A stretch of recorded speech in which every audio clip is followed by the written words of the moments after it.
outillés techniquement et où il y avait surtout des jeunes gens entre 15, 19, 20 ans et qui étaient essentiellement destinés à des conversations qui avaient généralement un relent de drague entre les jeunes garçons et les jeunes filles. 2006, Facebook. 2010, Twitter. Ensuite, YouTube. Ensuite, Instagram, etc., etc. Déjà, nous ne sommes plus dans l'ère des sites web parce que c'est complètement dépassé. Le site n'est qu'une vitrine et une sorte de mur sur auquel plutôt s'adossent des comptes de réseaux sociaux dont je viens de parler, Facebook, Twitter, MySpace, Instagram, YouTube, etc., etc. Mais la plus grande révolution dans les réseaux sociaux à laquelle nous assistons, c'est l'émergence de WhatsApp. WhatsApp est devenu le plus puissant réseau social. D'abord, par la révolution technique que WhatsApp apporte, c'est l'ère de l'instantanéité, mais également l'ère de l'émergence de ce que j'appelle le citoyen média.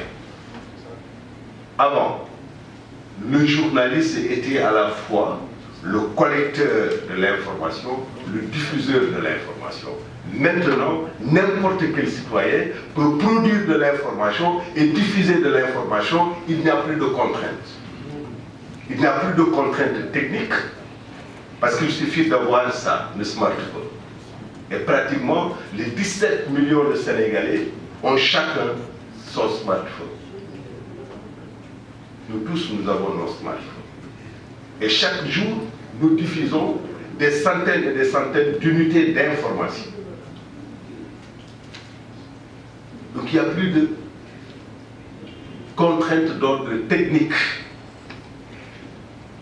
L'accès à la parole publique n'a quasiment plus d'entrave. Avant, quand on t'entendait parler à la radio, c'était un événement. Tous les gens qui te rencontrent, mais tiens, on t'a entendu hier à la radio, c'est devenu tellement banal. Parce que ça là, c'est à la fois une radio, c'est à la fois un site web, c'est à la fois une chaîne télé, c'est à la fois un téléphone, c'est à la fois un moyen d'accéder à toutes sortes d'informations grâce au web. Je mets Google, qui est un moteur de recherche, je peux être informé sur tout ce qui se passe tout de suite et maintenant à travers le monde. Il y a un grand penseur canadien qui s'appelle Marshall McLuhan qui parlait de village planétaire. Mais il serait aujourd'hui ébloui parce que nous ne sommes plus dans un village, nous sommes dans une famille planétaire. C'est devenu une famille grâce à l'explosion des médias sociaux. Pourquoi citoyen média? C'est parce que, à partir de chez moi, je peux avoir une opinion, la diffuser, la partager instantanément avec des millions de personnes à travers le monde. Média, ou citoyen média, parce qu'il n'y a plus aussi de contraintes de langue. Vous pouvez enregistrer votre message en poulard, c'est traduit dans toutes les langues si vous voulez. Il n'y a plus de contraintes d'image et son, ou articulation entre image et son. Parce que vous pouvez prendre votre téléphone, faire votre vidéo, parler et le diffuser immédiatement. Il n'y a plus de contraintes. Donc toutes les frontières sont effacées. Il n'y a plus de frontières. Avant, l'argent était une contrainte majeure pour accéder à la parole publique. Maintenant, il vous suffit d'avoir 50 francs, 100 francs, 500 francs, d'acheter un pass ou d'aller dans des réseaux d'accès gratuit pour accéder à la parole publique, et ainsi de suite, et ainsi de suite. Mais cela amène quoi? Il y a des conséquences. Les conséquences, c'est que le temps que le journaliste avait pour vérifier l'information, procéder à ce qu'on appelle dans le jargon la triangulation. La triangulation, ça veut dire la triple vérification de l'information. Une information concerne le président Youssou Diallo. Je vais aller voir Joseph, qui n'est pas son ami. Je vais aller voir Ablaye Diallo, qui est son ami. Et je vais aller voir Abdou Fall, qui n'est ni son ami, ni son adversaire. C'est cela qu'on appelle la triangulation de l'information. Autant la presse classique peut le faire, autant celui qui est chez lui, qui n'a aucune formation en journalisme, ne s'en encombre pas. Ce n'est pas un principe méthodologique qui va le lier et l'empêcher de produire et de diffuser son information. Et c'est pourquoi les réseaux sociaux sont devenus les supports les plus toxiques en matière de désinformation, de manipulation et de ce qu'on appelle un fox ou des fake news. C'est-à-dire des informations qui n'ont aucun fondement, surtout dans 3 domaines. Dans le domaine politique,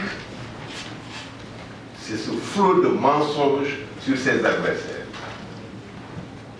C'est ce surf sur les sentiments, les émotions des gens, sur leurs pulsions les plus animales, sur leur misère.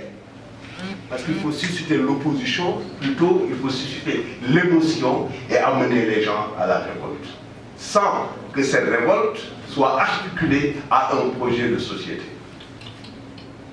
Et pourquoi vous avez les injures, vous avez les invectives, vous avez les colères, vous avez etc. etc.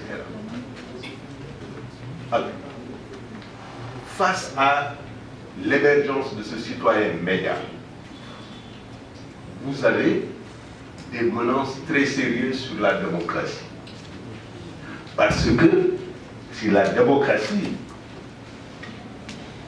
intègre forcément la liberté d'opinion et d'expression, il n'en demeure pas moins qu'elle exige un minimum d'équilibre pour être pérenne et sauvegarder ce qu'on appelle le lien social communautaire.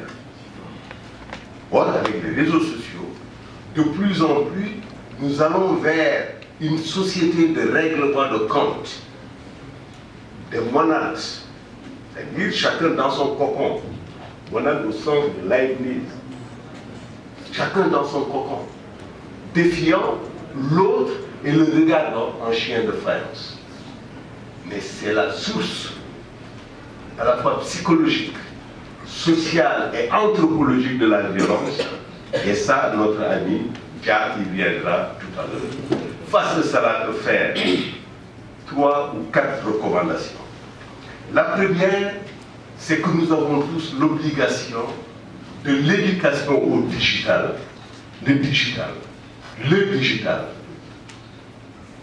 C'est-à-dire ce qui fonctionne avec nos doigts. On n'a plus besoin, comme les Peuls là, faisaient avec la radio qui fait comme ça. Non, non, non. Maintenant c'est comme ça. Voilà. On disait Senghor, nous les Peuls et les Sérères, on est maintenant civilisés, c'est avec le doigt. Ça, on achète son billet d'avion avec le doigt. On accède à sa chaîne de télévision avec le doigt. On accède à son compte en banque, à son clavier. Mais nous, avant, pour photo, et de studio,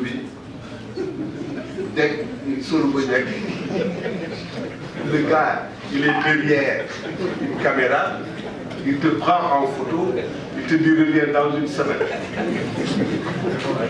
Et donc dans une semaine, c'était un événement à la photo. Je me rappelle dans mon bled là-bas à Matam, on avait un photo, c'était le 2, ils n'étaient que 2 photographes avec les studios. Tu viens, malin qu'il est, il a la langue avec un petit poil. Il te dit attention, ça veut dire attention. Tu rigoles, il te dit bon, tu payes, j'ai terminé. Il faut payer encore.